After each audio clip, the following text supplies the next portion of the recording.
Hola, ¿qué tal hermanos? ¿Cómo están? Muy buenos días. Sean bienvenidos a este pequeño espacio, servicio dominical de Encuentro con Cristo. Hoy es día 6 de junio, ya el primer día o el primer semana, fin de semana de este mes. Y hermanos, es increíble cómo se pasa de rápido el tiempo y ya estamos a medio año del 2021. Y pues gracias a Dios que podemos tener este espacio, este tiempo para poder pues seguir predicando la palabra y escuchar atentamente lo que el Señor tiene para nosotros. Hermanos, pues como sabemos estamos en el libro de los Hechos del Espíritu Santo y es que sin el Espíritu Santo la iglesia no hubiera podido hacer nada. Y es lo mismo con nosotros. Si no recibimos el poder y la guía del Espíritu Santo es muy poco o nulo lo que podemos hacer. Y a modo de repaso, mis hermanos, estábamos viendo la semana pasada lo que era el modelo de la iglesia para la evangelización. Así que notamos que después de lo ocurrido con Ananías y Zafira por su pecado, pues ahora está la iglesia y los apóstoles en lo que se llama el pórtico de Salomón. Es ese mismo lugar donde es el cojo, en Hechos 4, fue sanado, y donde tanto Pedro como Juan habían sido amenazados por el concilio. Pero también vimos que más de 2.000 personas habían llegado a la fe salvadora en Cristo Jesús. Así que ahora están ahí la iglesia, que son como 5.000 o más miembros, junto con los apóstoles, alabando, adorando, compartiendo el evangelio a la gente que va al templo frecuentemente, ¿cierto? Y vemos que todo esto lo hacen porque es una iglesia que en ese punto anda en pureza y son guiados por el poder del Espíritu Santo. Así que vimos la semana pasada, ¿verdad?, que hay dos cosas que pasan al respecto. Número uno, que muchos no creyentes, muchos no cristianos no se acercaban a la iglesia, a los apóstoles, por temor a recibir disciplina de parte de Dios. Y esto era algo bueno, dijimos, pues alejaba de la iglesia a los curiosos o simpatizantes y daba lugar a que llegaran aquellos que verdaderamente habían creído en el nombre de Jesús. Y de igual manera, a la vez que estos no creyentes no se acercaban a los cristianos, dice el texto que tenían un gran estima por ellos, porque los creyentes de la iglesia primitiva estaban viviendo lo que predicaban. Y mencionamos lo triste que es hoy en día la vida de muchos cristianos, ¿verdad? Y pastores que muchas veces no lo son y que no viven ni de cerca lo que predican. Y decíamos que posiblemente muchos de ellos, ¿verdad? Pues no son creyentes. Viven una vida religiosa, una vida de boca, de palabra, alabando a Dios, pero realmente no hay nada de Cristo en su corazón. Muy bien, entonces, así como muchos no querían acercarse a los discípulos, muchos otros eran tocados por el Evangelio de Cristo. Y ellos llegaron a la iglesia, a tal grado que llegan tantos creyentes nuevos que Lucas dice que eran multitudes y se nos deja de contar el número tan grande de creyentes que había ahora en la iglesia primitiva. Y también vimos, ¿verdad?, que era una iglesia con poder. Los apóstoles hacían milagros y prodigios. Y como ya aprendimos, eso estaba limitado a los apóstoles. ¿Ok? Y podemos verla en Primera de Corintios, capítulo 12, versículo 12. Y por una explicación un poco más amplia, porque es un repaso, puedes ver la predicación de la semana pasada. Porque en esta predicación, ¿verdad?, es un repaso y no voy a ahondar en el tema, ya que pues no vine aquí, ¿ok? Así que había muchas señales de los apóstoles y muchos eran sanados y liberados de demonios. Y recuerda esto, ¿verdad? Como dijimos, el hecho de que hayan sanado y liberado de gente endemoniada no significaba que la gente iba a creer. Los milagros pueden testificar del poder de Dios, pero no necesariamente nos llevan al Salvador. Y veíamos la semana pasada que es el poder de la proclamación del Evangelio lo que lleva a Cristo. Es el poder de la proclamación del Evangelio lo que lleva a Cristo. Así que en este punto, y entre comillas, ¿verdad?, yendo todo excelentemente bien, entra en escena lo que es los fariseos, los saduceos y el sumo sacerdote, que al ver que muchos llegan a Cristo y que los apóstoles están desobedeciendo abiertamente su orden de dejar de predicar en el nombre de Jesús, decía el texto que agarran, capturan a los apóstoles, pero esta vez no los resguardan en la cárcel del templo, sino que los meten en la cárcel común, donde ahí sí había delincuentes peligrosos. Así que, siendo una iglesia con pureza y con poder, vemos que también sufre persecución, como Jesús bien lo había profetizado. En el mundo tendréis aflicción, pero confiad. Es una orden, tengan confianza.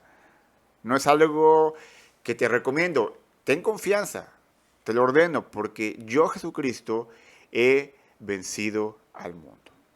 Y lo mismo pasa, mis hermanos, en nuestro tiempo. La pregunta que hicimos la semana pasada y que dejamos para meditar era, ¿cómo vamos a responder a la aflicción? ¿Cómo responderemos a la prueba? ¿Cómo responderemos a la tribulación, a la persecución? Y en verdad, mis hermanos, espero esta mañana que lo hayan meditado y lo hayan orado, ¿ok? Y que el Señor les haya dado la respuesta hacia esto. Muy bien. Entonces nos quedamos con los apóstoles encerrados en la cárcel común. ¿Qué pasaría con ellos? Bien, es aquí donde comienza la predicación de esta mañana, que es prácticamente la continuación de la semana pasada, ¿ok? Que sería el modelo de la iglesia para la evangelización, segunda parte.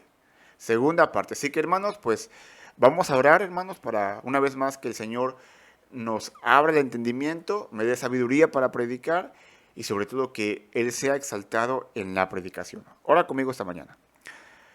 Amado Señor y Dios y Padre Celestial, una vez más te pedimos en el nombre precioso y poderoso de Jesús, que tú bendigas tu palabra, que tú nos des una vez más la sabiduría y el entendimiento para poder comprenderla, entenderla, atesorarla y llevarla a cabo en nuestras vidas. Te rogamos por este tiempo, Señor, y te rogamos que tú sigas supliendo nuestras necesidades, Señor, conforme a tu gracia en Cristo Jesús. Te lo pedimos todo en esta mañana. Amén.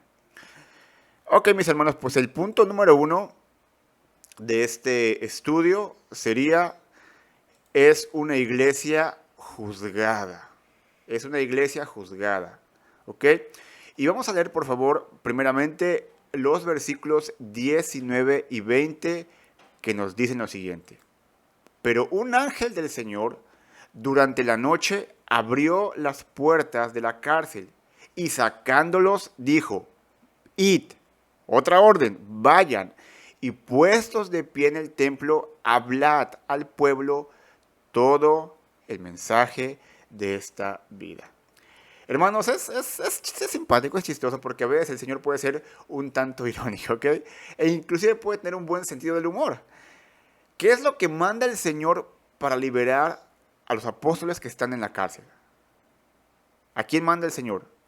A un ángel, ¿cierto? Y la pregunta es, ¿quiénes son aquellos que los han puesto en esta cárcel?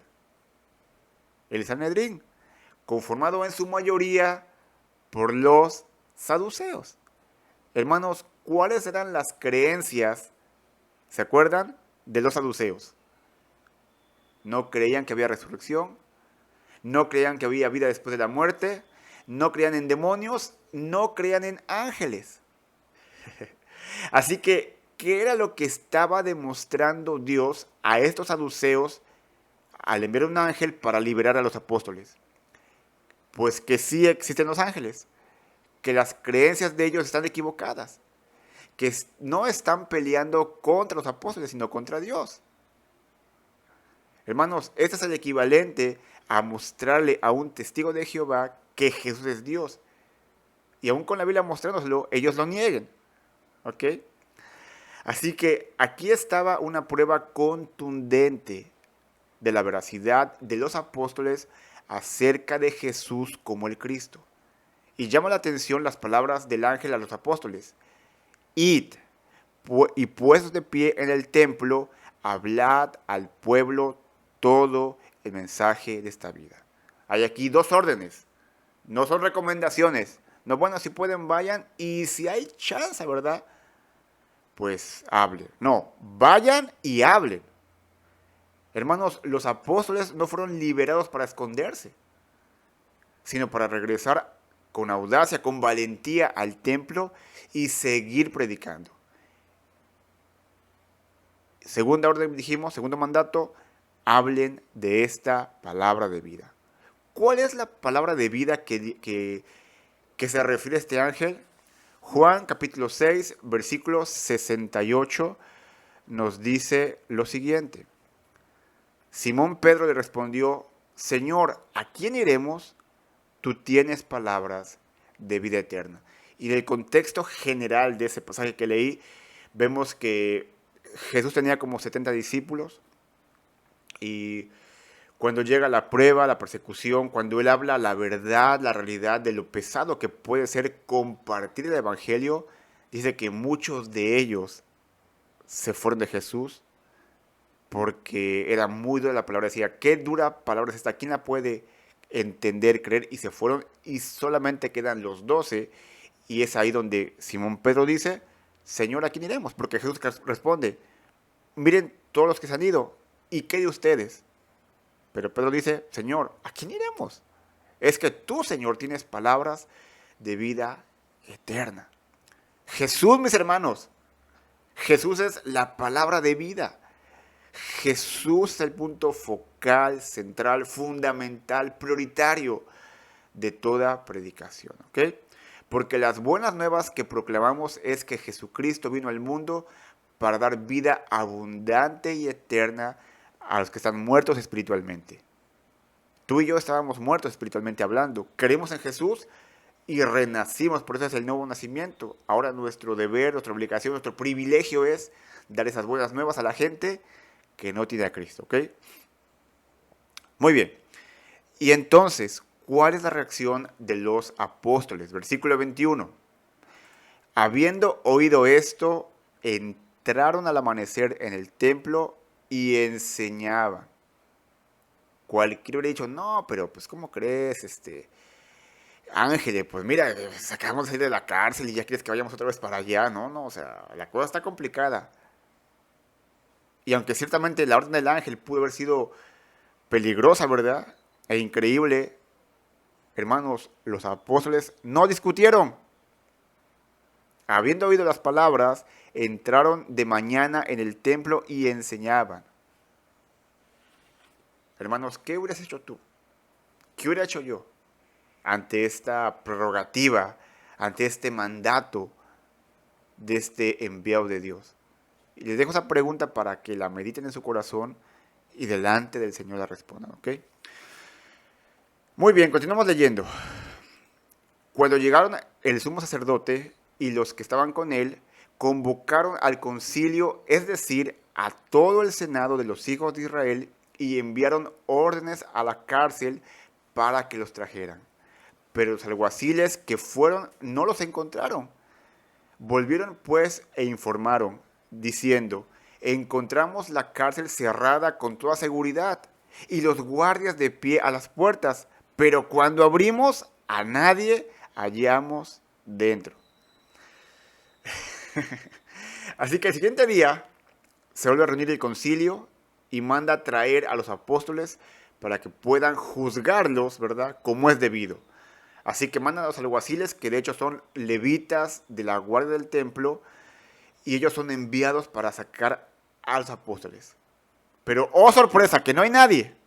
No hay ninguna puerta forzada, no hay ningún candado violado o guardias inconscientes, ¿verdad? Es más, los guardias ni siquiera se dieron cuenta de lo que pasó.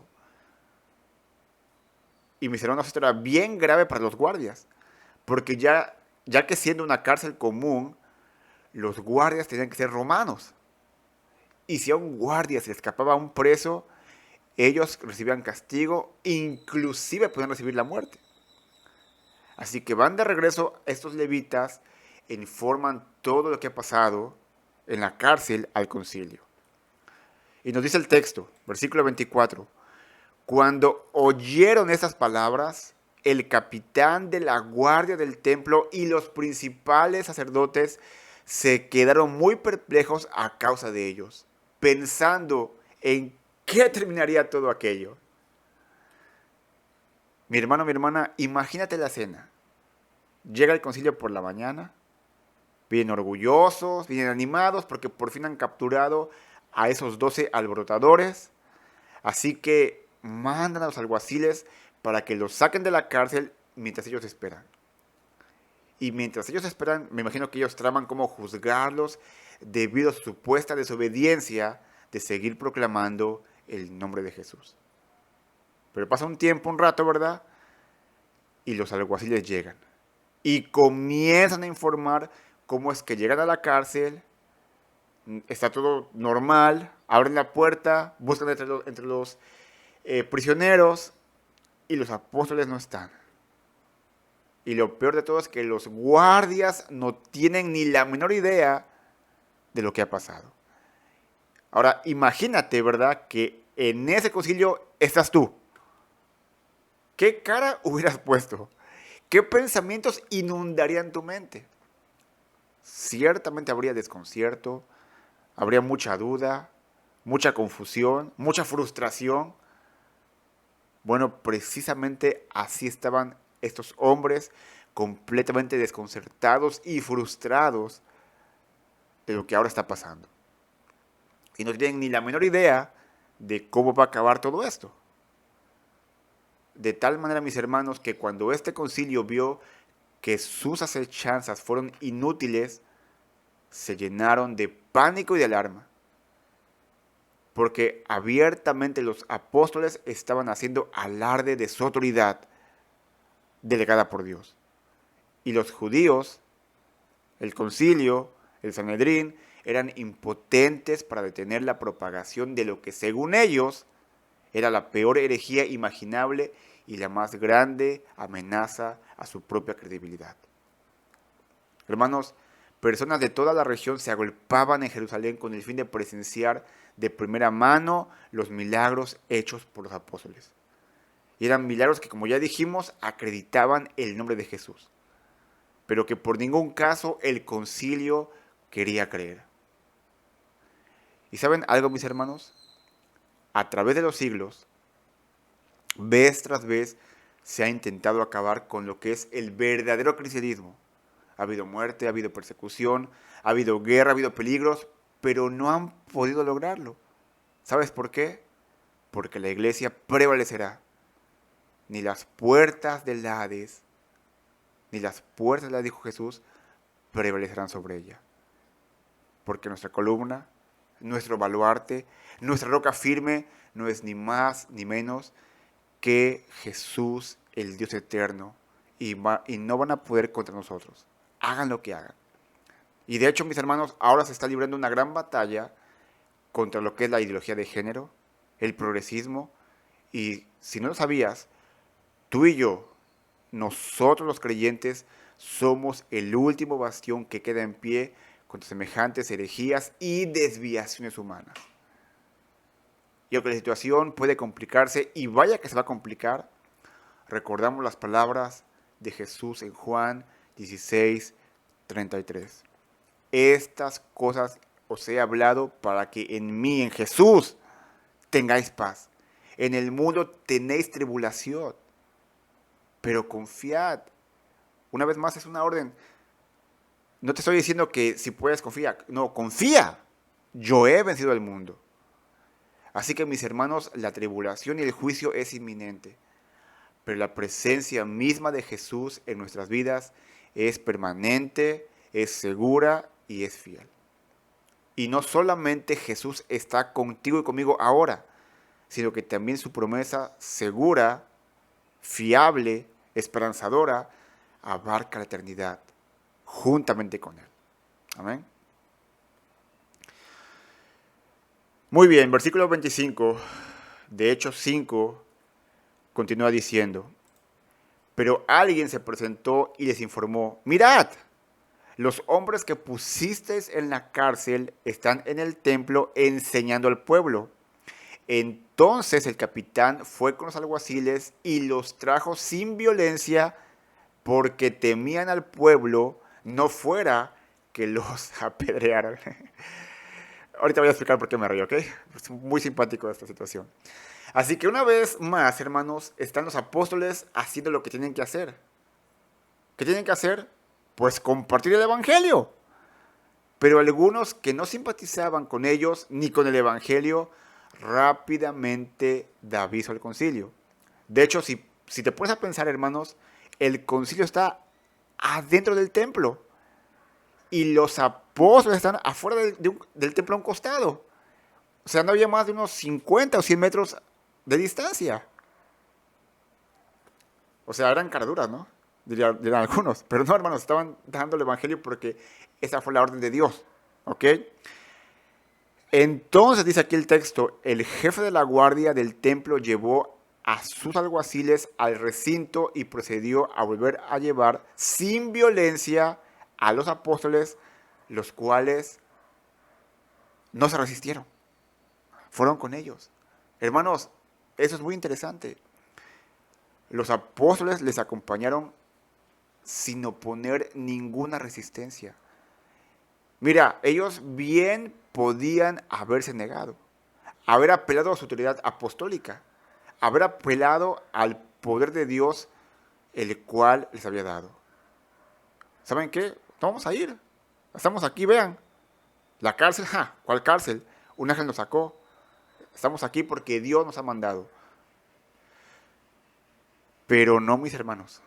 En total sumisión a la autoridad, los apóstoles fueron con ellos. Hermanos, es un ejemplo de poder y de piedad. Es un ejemplo de poder y de piedad. ¿Y sabes algo? Estas dos cosas son casi imposibles de ver en una persona. Porque el que tiene poder generalmente es déspota, es orgulloso, altanero, no le importa nada. Y el que tiene piedad es humilde, es sencillo y sin poder. Pero ver esta combinación entre sí y en armonía solamente es posible en un creyente controlado y guiado por el poder del Espíritu Santo de Dios.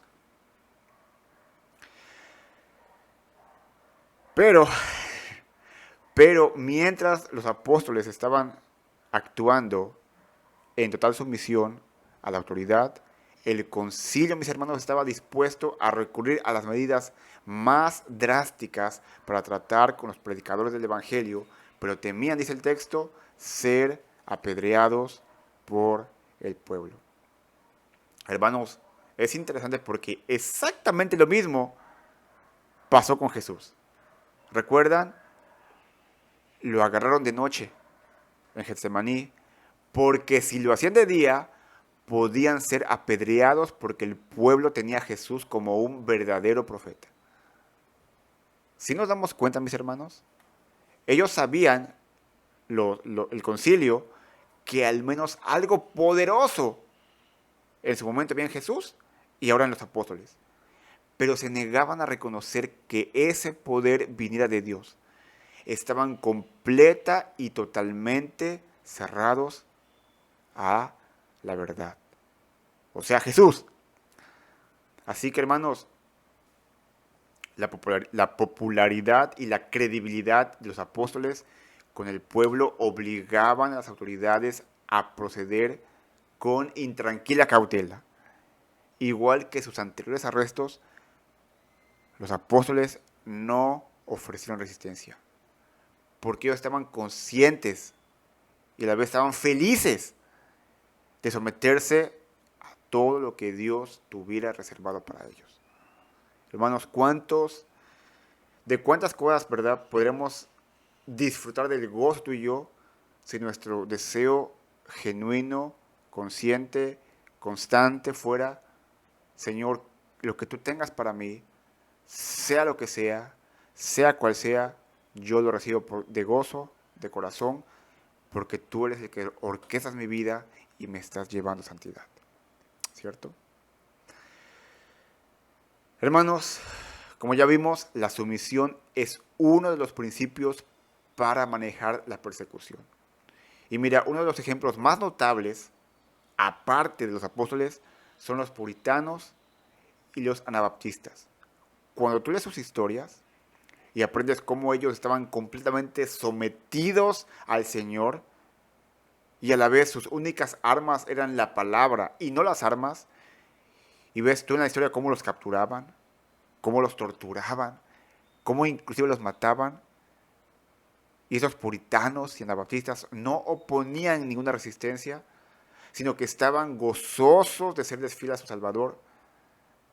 Mis hermanos, en verdad, si tú lees eso, no queda más que salirte las lágrimas al ver semejantes hombres y mujeres de Dios listos a obedecer la voluntad de Cristo. Y mis hermanos, si tú tienes la oportunidad, lee los puritanos, lee los anabaptistas, para que puedan aprender de su piedad para con Cristo. Léelos si tienes oportunidad, porque realmente son una joya ellos y deberíamos seguir su ejemplo, pero sobre todo el ejemplo de Cristo Jesús. Muy bien, versículos 27 y 28 dice lo siguiente. Cuando los trajeron, los pusieron ante el concilio y el sumo sacerdote los interrogó. Él dijo, os dimos órdenes estrictas de no continuar enseñando en este nombre. Y aquí habéis llenado a Jerusalén con vuestras enseñanzas y queréis traer sobre nosotros la sangre de este hombre. Así que el sumo sacerdote inició los procedimientos recordando a los apóstoles que el concilio les había ordenado estrictamente que no siguieran enseñando en este nombre, o sea, en el nombre de Jesús. Así que esa fue la primera acusación presentada contra los apóstoles, los cuales habían hecho caso omiso a las órdenes del concilio. En lugar de eso, hermanos, y según los dirigentes reconocieron de mala gana, seguidores de Cristo habían llenado a Jerusalén de la doctrina que proclamaba. Pero aún fue la segunda acusación, hermanos. Muy interesante, dice el sumo sacerdote, queréis echar sobre nosotros la sangre de ese hombre. Y es muy curioso que el sumo sacerdote no se atreviera a mencionar el nombre de Jesús, sino que le llama ese hombre. Esa recriminación del sumo sacerdote también era cierta, ¿ok? Porque Pedro y los demás habían acusado valientemente a los líderes judíos de haber participado en la muerte de Jesús. Porque fue cierto, fue por ellos que Jesús fue crucificado. Sin embargo, hermanos, el sumo sacerdote olvidó convenientemente, ¿verdad?, que él y sus asociados le habían dicho a Pilato, su sangre sea sobre nosotros y sobre nuestros hijos. E irónicamente, ellos solo estaban obteniendo lo que pidieron que Pilato les diera. Y es bien interesante, hermanos, que lo que brillaba por su esencia en las acusaciones del sumo sacerdote fue cualquier mención a que los apóstoles escaparan de la cárcel. No dijeron nada de eso. Así que, como el concilio no podía explicar ese milagro, simplemente lo reconocieron, pero mira, no dijeron nada al respecto. Sus mentes razonaron que no querían confundirse por los hechos. En otras palabras, no querían creer. Punto. Nos cegamos a la verdad. Hacemos oídos sordos a lo que estamos escuchando. ¿Sabes por qué, mis hermanos? Porque ellos amaron más las tinieblas que la luz, porque sus obras eran malas. Eran religiosos, sabían el Antiguo Testamento, pero sus obras eran malas. Estaban en tinieblas, no eran del Señor. Por más religioso que sea la persona, si no tiene a Cristo, de nada sirve. ¿Qué dijo Jesús? Por sus frutos los conoceréis. ¿Acaso un árbol de higos te da espinos? No te da higos. ¿Cierto? Y a pesar de todas las acusaciones de este señor, este sumo sacerdote, los apóstoles, hermanos, no estaban dispuestos a dar su brazo a torcer, porque ellos sabían que Dios estaba con ellos. Ellos conocían la misión que Jesús les estaba encomendando. Y vemos la respuesta de ellos en el punto 2 de este estudio. La iglesia es una iglesia persistente. Una iglesia pura, como ya vimos la semana pasada, es una iglesia con poder, es una iglesia perseguida, juzgada, pero aún así es persistente. Persistente es el modelo de la evangelización y de una iglesia real, ¿ok? Lee conmigo, por favor, versículos 29 y 30. Mas respondiendo Pedro y los apóstoles dijeron, debemos, una obligación, debemos obedecer a Dios antes que a los hombres. El Dios de nuestros padres resucitó a Jesús, a quien vosotros habéis matado colgándole en una cruz. ¿Te das cuenta? Tú y yo somos y tenemos que ser sometidos a la autoridad. Pedro y los apóstoles fueron sometidos a ellos. Vamos, nos están llamando, vamos. Listo. No hay nada de malo en eso. Pero a la hora que entra una verdad bíblica o el nombre de Jesús está comprometido, es menester obedecer primero a Dios antes que a los hombres. Yo creo que queda muy claro ese punto, ¿ok? Tú obedeces a la ley 100%, a excepción de que esa ley rompa un mandato expreso de Jesús. Así que si el concilio esperaba que los discípulos de Cristo se acobardaran, ¿verdad? Se fueran huyendo como aquella ocasión en Getsemaní, estaban muy equivocados. Porque Pedro, hablando por el resto de los apóstoles, contestó que es necesario que Dios sea exaltado antes que el hombre. Igual ocurrió, ¿verdad? En capítulo 4, verso 19, puso al concilio en oposición a Dios. Y reforzó ese punto, ¿verdad? Señalando Pedro, el Dios de nuestros padres levantó a Jesús, a quien vosotros matasteis colgándole en una cruz. Hermanos, como ya dijimos, las autoridades habían ejecutado a Jesús, pero Dios lo había resucitado. Así que con total dominio propio, con persistencia y sin temor, Pedro repitió el delito por el cual el concilio acababa de acusar a los apóstoles. ¿Tú me acuerdas de que yo predico a Cristo? Bueno, tú eres culpable de haberlo matado. Y es muy interesante, hermanos, porque la palabra que se traduce como matasteis, que únicamente aparece en este texto y en otro más, en ese contexto significa dar muerte con tus propias manos. Hermanos, Pedro no dio marcha atrás. Pedro no se intimidó por el concilio. Más aún, Pedro intensifica su acusación con el concilio. Ya antes había acusado a las autoridades judías de ser responsables de la muerte de Jesús. Ahora insiste en que ellos son tan culpables como si lo hubieran matado con sus propias manos. Hermanos, la muerte de Jesús, del Mesías, fue una muerte vergonzosa, colgándole en una cruz. Y recordamos que según la Escritura, era maldito aquel que moría clavado en una cruz. Y efectivamente, hermanos, Jesús fue hecho maldición. No que él fuera maldito, fue hecho maldición no porque él hubiera pecado, él era perfecto, sino porque se hizo maldición al haber pagado todos y cada uno de nuestros pecados en la cruz del Calvario. Pedro continúa con su defensa, hermanos. Versículo 31. A este Dios exaltó a su diestra como príncipe y salvador, para dar arrepentimiento a Israel y perdón de pecados. Y nosotros somos testigos de estas cosas, y también el Espíritu Santo, el cual Dios ha dado a los que le obedecen. Aquel que ellos despreciaron y ejecutaron es el mismo a quien Dios ha exaltado en el lugar de honor, a su diestra como príncipe y salvador. Es decir, hermanos, que Jesús había sido exaltado por Dios y estaba a la derecha de Dios. Y eso es un indicativo, hermanos, claro de la divinidad de Jesús, de que Él es Dios.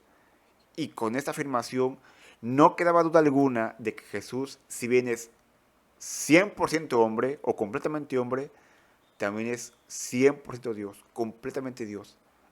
Jesús es el Dios eterno, la segunda persona de la Trinidad que está a la derecha de Dios el Padre. Y vean, hermanos, cómo es que también una vez más Dios, una vez más, hermanos, muchísimas veces ha dado Dios oportunidad y una vez más le está dando la oportunidad a esos religiosos sin Cristo que escuchen el Evangelio. Porque con sus afirmaciones, no solamente Pedro les presenta una defensa del concilio, sino que también una vez más, ¿cuántas veces más, hermanos? Una vez más les está compartiendo la palabra. Les está intentando hacer ver el error en el que estaban. Les está intentando hacer ver que ellos son los testigos de Cristo. Y como testigos suyos, al haber creído en Jesús, ellos tienen, los apóstoles, el Espíritu Santo en sus vidas. Así que los apóstoles no solamente eran testigos, sino que también lo era el Espíritu Santo, el cual ha dado Dios a los que le obedecen. Y hermanos, aquí hay dos puntos importantes e interesantes que vemos en este texto. Primero, a los salvos en Cristo se les describe como los que le obedecen. Ellos se caracterizan por la obediencia, que en este contexto es sinónimo de fe salvadora en Cristo. Hermanos, salvación es rendirse en obediencia a la autoridad de Jesucristo como Señor. Y eso es lo que tú y yo hicimos cuando creímos en el Evangelio. Cuando Dios, por medio de su Santo Espíritu, tocó nuestras vidas por el Evangelio. Nos rendimos a Él al vernos pecadores sin remedio. Y obedecimos al llamado del Evangelio, aceptando a Cristo como nuestro Salvador. Segundo, el Espíritu Santo se da a toda persona salva en el momento de la salvación. Por tanto, Pedro hace sinónimo de fe salvadora al hecho de obedecer a Dios y al don del Espíritu Santo. Y como una vez dije, el que tiene fe obedece, y el que obedece da testimonio que ha tenido fe en Jesús. Y mis hermanos, ¿qué pasaría ahora?